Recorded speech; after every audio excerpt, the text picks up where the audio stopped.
Assalamualaikum warahmatullahi wabarakatuh. Kembali lagi dengan Bunda Manaf. Bagaimana kabarnya semuanya?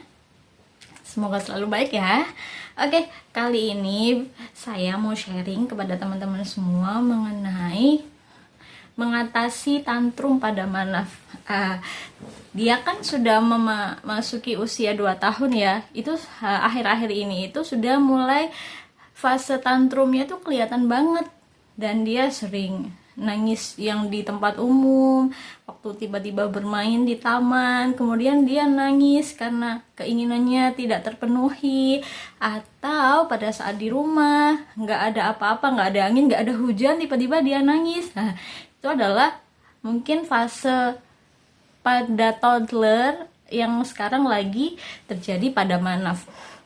Sebelumnya saya mau cerita dulu mengenai ada istilah tantrum, ada juga yang namanya sensory meltdown. Mungkin teman-teman semua pada tahu ya bahwa ada perbedaan antara tantrum dengan meltdown. Jadi kita pertama-tama itu harus mengenali nih anak kita ini dia lagi tantrum atau lagi meltdown. Karena pada dasarnya nanti respon kita terhadap anak itu akan berbeda. Jadi perlu teman-teman ketahui bahwa tantrum itu adalah ekspresi emosi ketika anak sedang marah karena ada keinginan yang tidak bisa terpenuhi dalam dirinya. Biasanya tantrum ini disertai dengan kekerasan atau dia bersifat agresif. Itu pada anak ya, dia marah yang menjadi, nangis yang menjadi disertai dengan sifat yang agresif karena pertama, dia karena ada dorongan atau keinginan yang tidak terpenuhi. Misalnya dia pengen keluar tuh, misalnya Manaf nih, dia pengen main di luar, tapi kan kita tidak mengizinkan nih sebagai ibu ya, orang tuanya nggak mengizinkan. Akhirnya dia nangis, kemudian dia meluapkan emosinya dengan nangis sejadi-jadinya. Kemudian biasanya itu anak itu cek apa dia diperhatikan. Jadi dia tuh istilahnya itu caper lah ya, cari perhatian. Apakah dia dengan begitu dia nanti akan kita perhatikan, dengan dia menangis kita akan lebih perhatian sama dia. Kemudian ada goal atau tujuan dari anak itu, misalnya itu tadi dia pengen keluar tapi nggak dibolehin, sehingga salah satu cara agar dia bisa keluar adalah dia dengan cara menangis. Itu adalah pikiran dari dia, maksudnya seperti itu.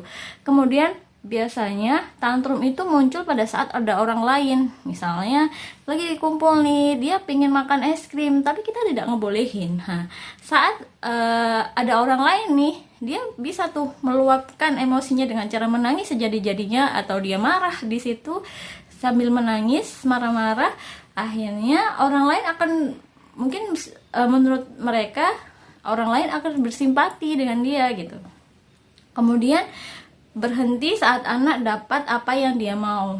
Nah, itulah kalau tantrum itu biasanya tadi seandainya dia pengen keluar, pengen main di luar, kalau sudah dipenuhi itu keinginannya, dia bakalan diam, udah berhenti itu nangisnya. Atau dia pengen es krim, pengen lollipop, kalau memang sudah terpenuhi pengen es krim lollipopnya tadi sudah dikasih, dia bakal sudah diam tuh, emosinya akan sudah mereda.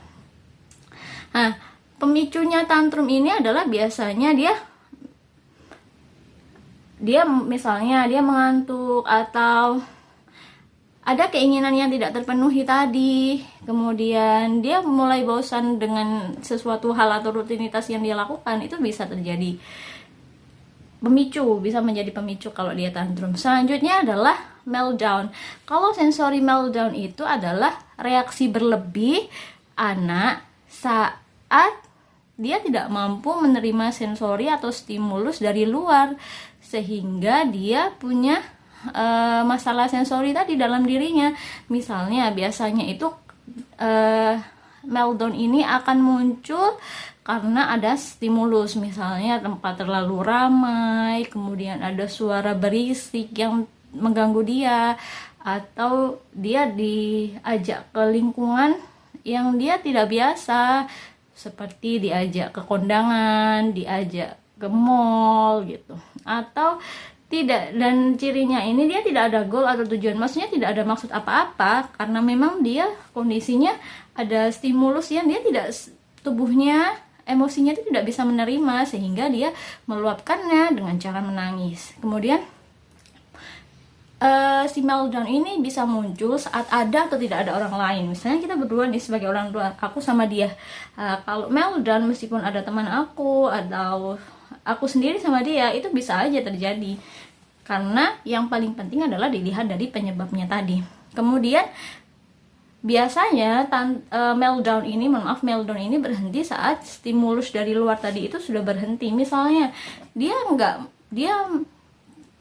menangis karena adanya stimulus suara berisik lah dari lingkungan. Nah, saat dia dibawa ke tempat yang lebih sunyi, dibawa ke tempat yang lebih sepi, dia akan berhenti. Karena apa? Itu tadi, karena dia sudah tidak menerima rangsangan bunyi yang bisa mengganggu emosinya dia. Nah, pemicunya ini biasanya adalah memang tempat ramai, kemudian tempat yang berisik, lalu ada anak yang nggak nyaman dengan saat dia disentuh. Ini biasanya pada anak-anak autism ya, yang dia memang hiposensori, dia itu malah kalau disentuh itu nggak mau, dia bakal berontak, nangis.